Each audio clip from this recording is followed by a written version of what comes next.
చాలా బాగా నడుస్తారు. నాకు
ఆ లక్ష్మీ నరసింహస్వామిని మెట్ల మార్గం నుంచి నడుచుకుంటూ వచ్చి దర్శనం చేసుకోవడం జరిగింది కుటుంబ సమేతంగా.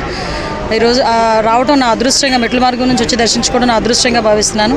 లక్షలాది మంది భక్తులు వచ్చే ఈ లక్ష్మీ నరసింహస్వామి, అదేవిధంగా ఉత్తరాంధ్రకి ఇలవేల్పు ఈ లక్ష్మీ నరసింహస్వామి దూర ప్రాంతాల నుంచి ఇక్కడికి వచ్చి దర్శనం చేసుకుని వెళ్తారు. ఇక్కడ ఉన్న అన్ని సదుపాయాలు కూడా సక్రమంగా ఉండాలని మేము ఇప్పుడే యోగా వాళ్ళతో కూడా మాట్లాడడం జరిగింది.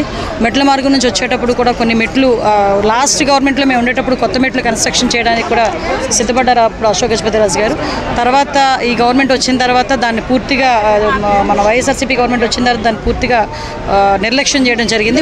ఇప్పుడు కన్స్ట్రక్షన్ అనేది స్టార్ట్ చేసి మెట్ల మార్గం నుంచి వచ్చే భక్తులు కూడా ఎటువంటి ఇబ్బందులు కలగకుండా చేసుకునే బాధ్యత కూడా మేము అందరం తీసుకుంటాం. ఆ లక్ష్మీ నరసింహస్వామి ఆశీస్సులు మా అందరి మీద, అతి ముఖ్యంగా చంద్రబాబు నాయుడు గారి మీద, పవన్ కళ్యాణ్ గారి మీద, లోకేష్ గారి మీద, అందరి మీద ఉండాలని మనస్ఫూర్తిగా కోరుకుంటూ అందరూ కూడా ఆయురారోగ్యాలతో ఉండాలని మనస్ఫూర్తిగా కోరుకుంటున్నాం.